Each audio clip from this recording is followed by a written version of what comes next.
Hanli bergegas kembali ke kediaman Qin dengan gembira.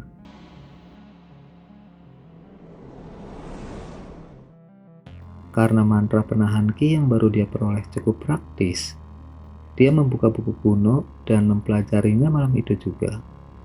Dengan dukungan kekuatan spiritual Hanli yang dalam, dia nggak mengalami kesulitan untuk menguasainya.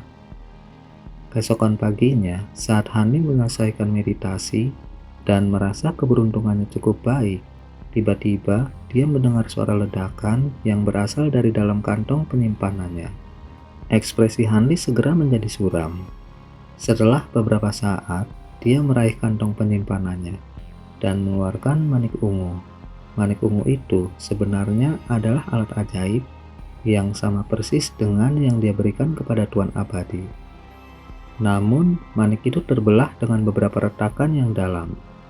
Setelah beberapa saat hening, Hanli keluar dari kamar, dan setelah memeriksa bahwa nggak ada orang di halaman, dia segera mengeluarkan perahu anginnya dan dalam sekejap menghilang dari kediaman Qin. Sekitar seperempat jam kemudian, Hanli muncul di sebuah desa kecil di luar Yuejing. Dia mengamati desa dan sekitarnya dari langit, seolah-olah dia sedang mencari sesuatu. Akhirnya di sebuah bukit terpencil beberapa kilometer dari desa, Hanli turun dari perahu angin dan menatap sebuah pohon besar. Setelah beberapa lama, tangan Hanli membentuk mantra sihir. Dan dari akar pohon yang terkubur dalam, manik ungu terbang keluar dan tiba di tangan Hanli. Manik itu memiliki beberapa retakan yang sama persis dengan manik ungu yang Hanli simpan. Setelah bergumam pada dirinya sendiri, Hanli tiba-tiba menembakkan bola api ke arah akar pohon besar. Dalam sekejap, pohon itu berubah menjadi abu dan meninggalkan lubang besar di tanah. Hanli pun mendekati lubang itu dan memeriksanya dengan cermat. Tapi dia nggak menemukan apa-apa. Manik ungu yang dia berikan kepada Tuan Abadi adalah alat sihir yang dimurnikan secara berpasangan.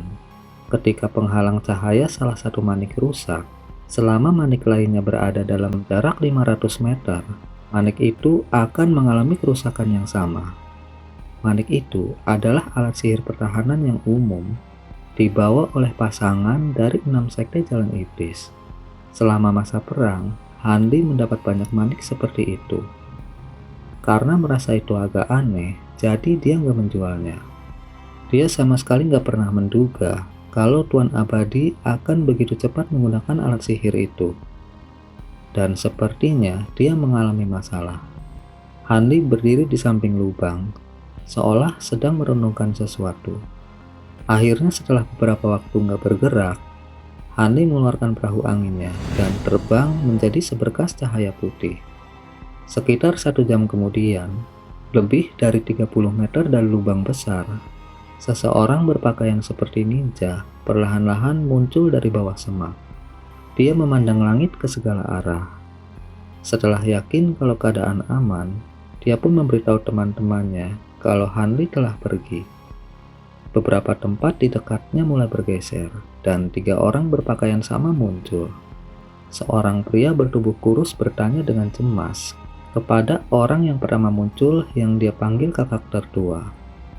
Apakah dengan membiarkan orang itu pergi begitu aja nggak akan jadi masalah? Padahal kita diperintahkan untuk menangkap atau siapa aja yang datang ke tempat ini. Ketika orang yang pertama kali muncul mendengar itu, dia nggak bisa menahan gemetar. Dia sangat khawatir dengan apa yang dikatakan pria kurus itu. Mereka semua tahu bahwa orang yang memberi mereka perintah itu sangat kejam. Tapi walaupun kurang yakin, kakak tertua berkata seharusnya nggak akan jadi masalah. Karena yang datang adalah kultivator pembangunan fondasi. Kalau kita bertindak, itu sama aja kita cari mati. Satu-satunya wanita dari kelompok itu sependapat. Mana mungkin mereka bisa melawan kultivator pembangunan fondasi. Orang tinggi kurus yang terakhir muncul berkata, saya rasa mereka juga nggak menyangka akan ada ikan sebesar itu. Jika tidak, mengapa mereka menyerahkan masalah ini kepada kita? Kalau mereka tahu, paling tidak mereka pasti akan meminta seorang kultivator pembangunan fondasi membantu kita. Pria kurus itu buru-buru setuju dengan apa yang dikatakan orang tinggi kurus. Semangatnya pun kembali bangkit. Betul sekali, jika kita memberi mereka penjelasan, seharusnya kita nggak dihukum terlalu berat. Tapi walaupun mereka berkata begitu, mereka sadar kalau itu hanyalah kata-kata untuk menyenangkan diri sendiri. Sebenarnya, mereka semua merasa sangat cemas. Setelah beberapa saat, orang yang mereka sebut kakak tertua mengajak mereka untuk segera pergi meninggalkan tempat itu. Semua orang pun mengangguk setuju. Tanpa menunggu mereka mengeluarkan alat sihir terbang mereka, suara dingin tiba-tiba datang dari langit yang bertanya kemana mereka semua akan pergi. Suara sedingin es itu membuat 4 orang bertopeng itu benar-benar pucat karena ketakutan. Mereka semua segera mengeluarkan alat sihir pertahanan hampir secara bersamaan.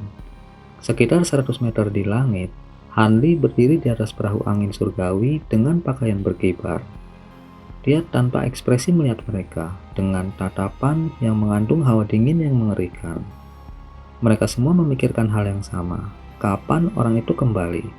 Dan kenapa mereka nggak merasakannya sedikit pun? Kakak tertua mereka berteriak tanpa ragu-ragu agar semuanya segera menyebar. Kemudian dia melemparkan alat ajaib cakram dari dadanya dan menginjaknya terbang menjauh. 3 lainnya tersebar ke arah yang berbeda dan terbang. Orang-orang itu dengan jelas paham kalau mereka nggak akan bisa melawan kultivator pembangunan fondasi. Dengan begitu, peluang mereka untuk bertahan hidup akan menjadi sedikit lebih tinggi. Wanita muda yang memiliki kekuatan sihir terlemah di antara mereka, meskipun dia dengan cepat menerbangkan alat sihir terbangnya, dia nggak bisa menahan untuk nggak menoleh melihat Hanli di langit. Alhasil, dia terkejut dengan apa yang dia lihat. Hanli berdiri di atas perahu angin tanpa bergerak sedikit pun. Dia nggak mengambil tindakan apapun untuk mengejar.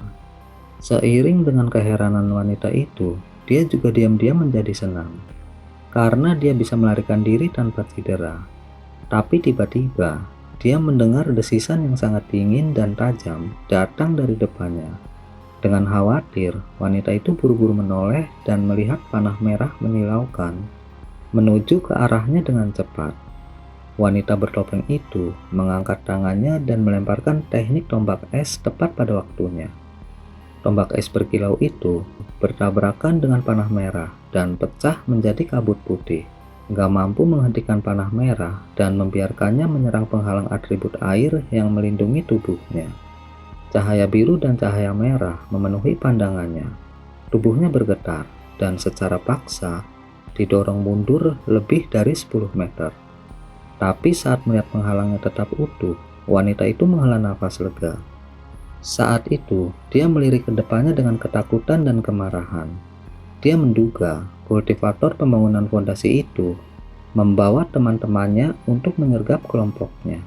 Tapi setelah dia melihat dengan jelas siapa di depannya, mata hitam gadis bertopeng itu menjadi kosong, seolah dia nggak percaya apa yang dia lihat. Tapi setelah dia melihat dengan jelas siapa di depannya, mata hitam gadis bertopeng itu menjadi kosong, seolah dia nggak percaya apa yang dia lihat. Di depannya, ada 2 tentara mengambang memakai baju besi. Salah satu dari mereka memegang busur besar, dan saat ini sedang menarik kembali busur itu dengan panah bercahaya merah.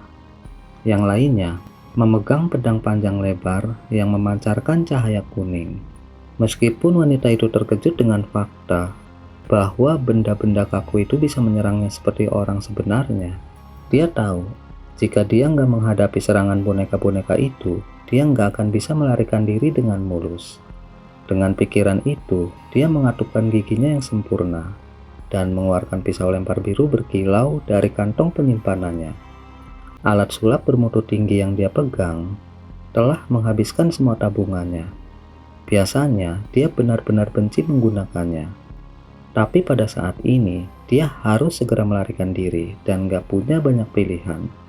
Gadis itu pun segera memerintahkan pisau terbangnya untuk menyerang. Pisau itu berubah menjadi seberkas cahaya biru dan melesat ke arah sosok yang mendekatinya. Dalam sekejap mata, pisau biru tiba di depan boneka. Tapi di luar dugaan, boneka itu bisa menangkis serangannya dengan kecepatan yang mengejutkan dan membalikan pisau itu ke arahnya. Melihat itu, ekspresi wanita bertopeng berubah drastis. Dia pun menunjuk alat sihirnya dan memerintahkannya untuk terbang beberapa meter dan berputar dalam lingkaran, menyerang bagian belakang boneka itu. Tapi apa yang terjadi selanjutnya membuatnya tercengang. Boneka itu bisa menangkis pedangnya yang mendekat dari belakang, seolah-olah dia mempunyai mata di belakang kepalanya. Kali ini, wanita itu benar-benar panik. Saat dia berpikir untuk memikirkan sesuatu yang lain, desisan tajam terdengar saat boneka yang membawa busur menembakkan panah merahnya. Tanpa pilihan yang lebih baik, wanita bertopeng itu buru-buru terbang ke samping untuk menghindari panah itu. Tapi apa yang terjadi benar-benar membuatnya terkejut dan kurang siap. Seberkas cahaya merah itu mengikuti kemanapun dia pergi, dan akhirnya dia hanya bisa berharap penghalangnya bisa bertahan sekali lagi.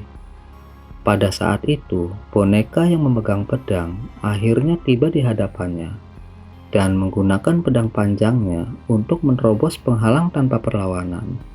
Wanita bertopeng itu pun buru-buru menghindar dan melarikan diri. Tapi kedua boneka itu terus mengejarnya dan menyerangnya. Satu dari jarak dekat dan satu lagi dari jarak jauh. Serangan bertubi-tubi dua boneka itu membuat wanita bertopeng kelelahan dan benar-benar gak bisa melarikan diri. Ketika wanita muda yang basah oleh keringat memerintahkan pisau terbangnya untuk memblokir serangan boneka itu dengan susah payah, boneka yang menyerangnya dalam jarak dekat tiba-tiba melompat menjauh darinya. Pada saat yang sama, boneka pemanah menurunkan busurnya dan gak lagi menyerangnya. Hal itu membuat wanita bertopeng terkejut. Kemudian, dia mendengar desahan dari belakangnya yang menyuruhnya untuk kembali. Setelah mendengar itu, dia berhenti dan kemudian perlahan berbalik. Dia melihat tiga pria bertopeng dengan sedih berdiri di belakangnya. Di belakang masing-masing dari mereka, ada 3 atau 4 boneka yang mirip dengan yang ada di sampingnya. Selain boneka prajurit, ada juga beberapa boneka harimau di antara mereka. Saat wanita muda menyapu pandangannya melewati mereka dengan tampilan putus asa, dia secara nggak sadar dipaksa untuk kembali ke tempat semula. Ketiga kakak laki-lakinya memiliki tatapan kosong, seolah-olah mereka telah dikendalikan. Wanita bertopeng itu mengangkat kepalanya untuk melihat Hanli di langit dan dengan sedih melemparkan alat sihirnya ke lantai. Dia nggak lagi melakukan perlawanan apapun. Ketika Hanli melihat itu, dia mengangkat tangannya tanpa jejak kesopanan dan mengirimkan beberapa garis cahaya hijau ke dalam tubuh wanita itu, membuat wanita itu merasa seolah-olah ada hantu yang merasukinya. Esensi sejati tubuhnya menjadi kabur, dan dia nggak bisa lagi bergerak sesuai keinginannya. Setelah itu selesai, Hanli nggak menanyakan apapun. Sebaliknya, dia melambaikan tangannya dan menarik wanita itu ke perahu angin yang dia duduki. Dia pun segera memacu perahu anginnya menjauh dari Weijing. Beberapa saat kemudian, 2 orang muncul di mana tadi Hanli dan 4 orang bertopeng berada. Mereka memakai pakaian berwarna merah darah, membuat siapapun yang melihatnya merasa nggak nyaman. Keduanya melihat sekeliling sebelum berdiri di depan lubang besar tempat pohon besar dulu berada.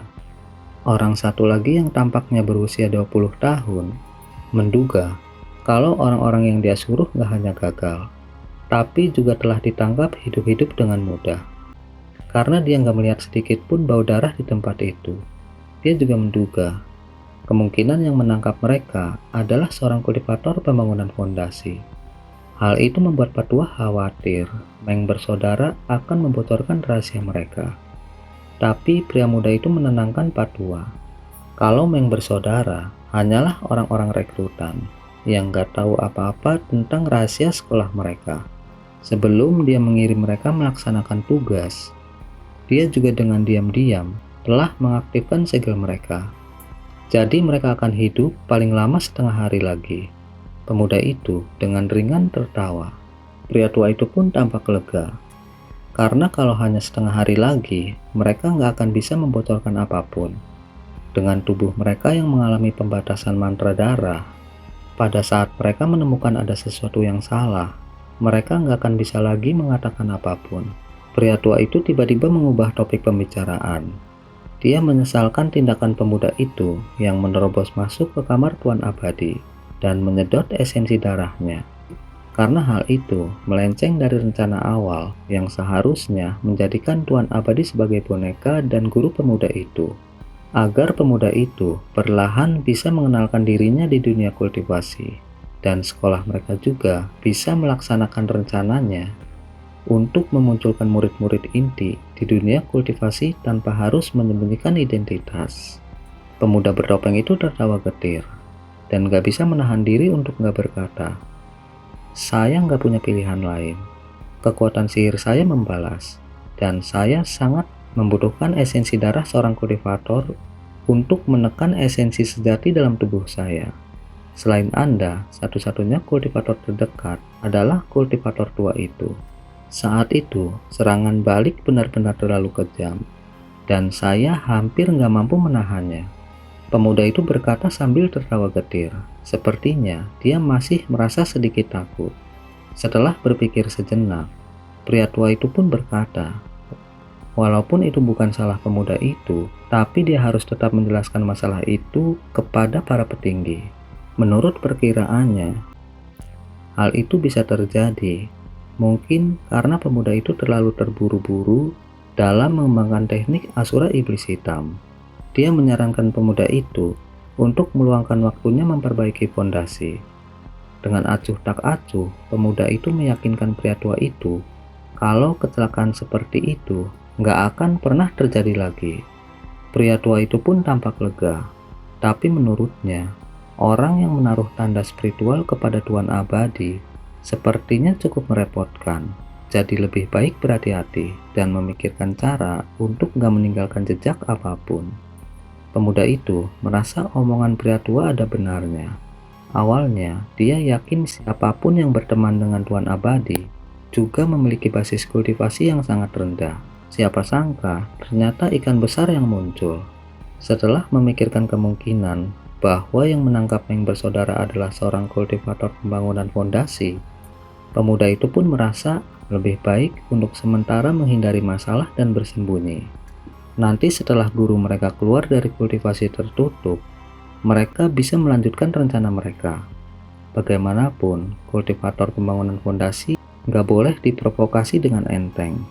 Mendengar kata-kata pemuda itu, pria tua itu pun tertawa dengan dingin dan berkata, untuk apa menghindar?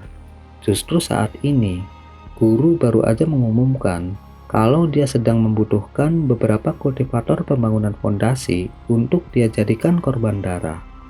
Karena orang itu telah mengambil inisiatif untuk muncul, kita seharusnya nggak membiarkan kesempatan ini berlalu begitu aja.